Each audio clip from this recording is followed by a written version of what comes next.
Nama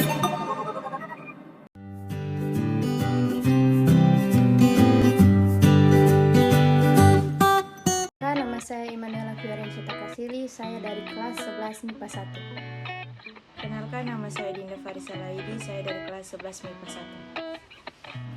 1. Perkenalkan, nama saya Erindia Syalfitri, saya dari kelas 11 MIPA 1.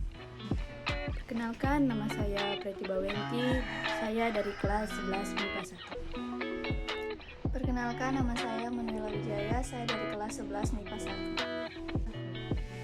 1. Perkenalkan, nama saya Nesa Lydia Alexander, saya dari kelas 11 MIPA 1. Perkenalkan, nama saya Rafael Malumedi, saya dari kelas 11 MIPA 1. Perkenalkan, nama saya Maton Lensun, saya dari kelas 11 MIPA 1. Dimulai dari latar belakang terjadinya peristiwa Rengas Dengklok, kekalahan Jepang dalam Perang Dunia Kedua.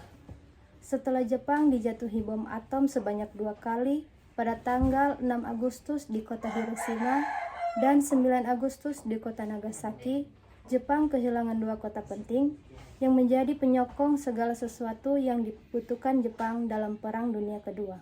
Karena Hiroshima dan Nagasaki adalah kota industri dan galangan kapal hingga Jepang menyerah kepada sekutu pada tanggal 15 Agustus 1845 di atas kapal milik Amerika Serikat.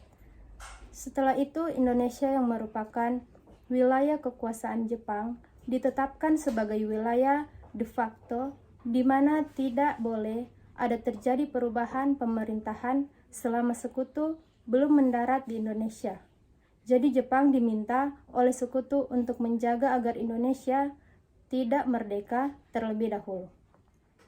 Karena Jepang kalah dan belum ada penguasa yang baru, Indonesia mengalami masa kekosongan kekuasaan atau vacuum of power.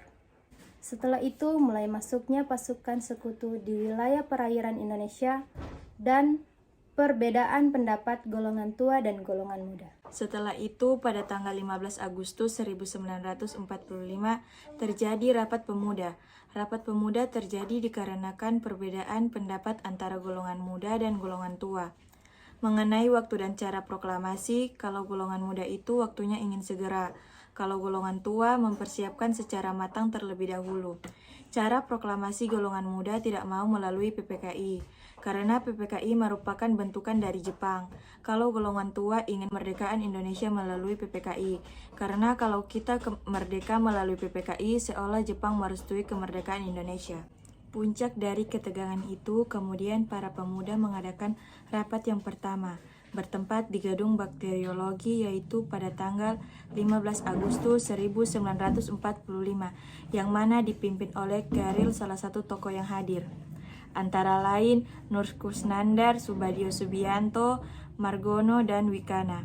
Hasil rapat adalah menuntut untuk segera diproklamasikan kemerdekaan tanpa keterlibatan Jepang. Kemudian diutus 2 tokoh yaitu Wikana dan Darwis untuk menemui Soekarno agar Soekarno segera memproklamasikan kemerdekaan Indonesia. Akan tetapi hal tersebut ditolak oleh Soekarno. Kemudian dilanjutkan rapat sekitar jam 12 malam bertempat di asrama Baperpi Cikini 71. Rapatnya dipimpin oleh Soekarni. Tokoh yang hadir antara lain seperti rapat pertama ditambah DR Muwardi, kemudian ada Yusuf Kunto dan Sodonko Singgi. Hasil rapat kemudian memutuskan kemerdekaan harus dilakukan sendiri tanpa Jepang dan akan direncanakan Soekarno-Hatta akan dibawa keluar kota. Kemudian lanjut dengan peristiwa Rengas Dengklok. Rengas Dengklok terjadi pada tanggal 16 Agustus 1945.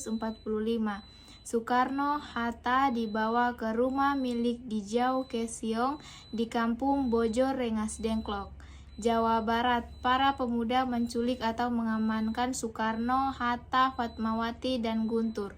Soekarni dan Yusuf Kunto menjemput Hatta, Khairul Saleh dan Muwardi menjemput Soekarno. Kemudian rombongan menuju Rengas Dengklok dengan pengawalan pasukan PETA yang dipimpin oleh Sundan Kosinggi. PETA merupakan pembela tanah air, salah satu organisasi militer yang dibawa oleh Jepang. Awalnya dibawa ke asrama Peta Rengas Dengklok, kemudian dipindah di rumah milik Dijau Kesiong.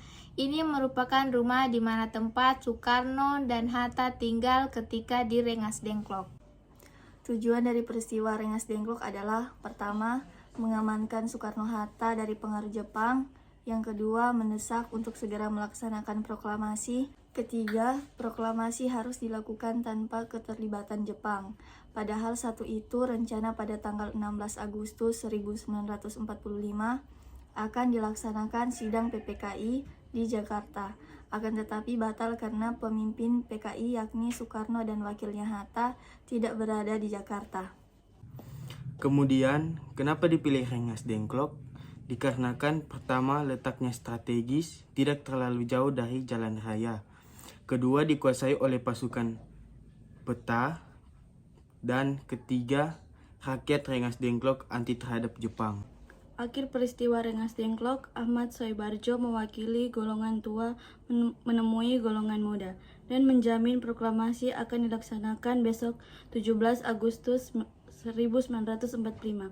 Ahmad Soebarjo kemudian diantar oleh Sudiro dan Yusuf Kunto menuju Rengas Dengklok untuk menjemput Soekarno. Itu merupakan serangkaian dari peristiwa Rengas Dengklok. Sekian presentasi tentang peristiwa Rengas Dengklok. Mohon maaf jika ada kesalahan dalam penyebutan kata dan nama tokoh. Terima kasih.